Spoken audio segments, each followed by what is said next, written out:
লখিমপুৰ দাপোন কিমান এটা সুন্দৰ আৰু আগশাৰী আৰু বুজাব নোৱাৰা স্থান, য'ত এই লখিমপুৰ দাপোনৰ লগত জড়িত হৈ থকা প্ৰত্যেকজন মানুহৰ এখোজ আগবঢ়াই যোৱাত সহায় হয়।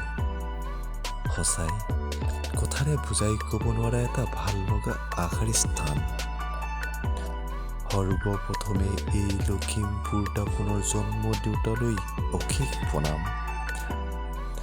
আপোনাক কেনেকৈ দিম ইয়াৰ মান, মাথো সেই নেদেখাজনৰ ওচৰত আঁঠুলৈ কৰি প্ৰণাম আপোনাৰ মংগলৰ কাৰণে।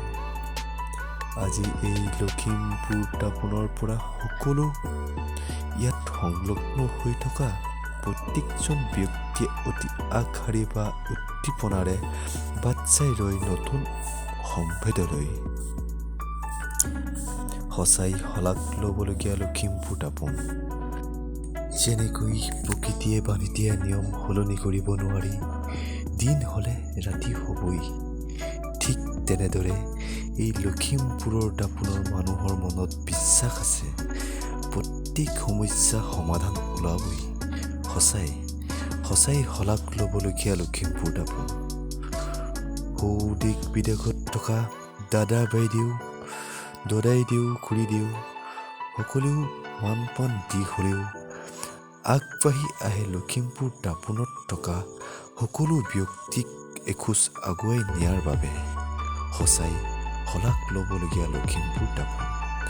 আৰুনো কিমান লিখিম লখিমপুৰ দাপোনৰ বিষয়ে, কলমৰ চিয়াহী শেষ হৈ যাব, কিন্তু লখিমপুৰ দাপোনৰ কথা শেষ নহয় লখিমপুৰ দাপোনৰ কথা। ধন্য লখিমপুৰবাসী,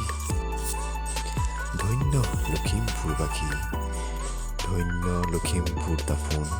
জয় আই অসম।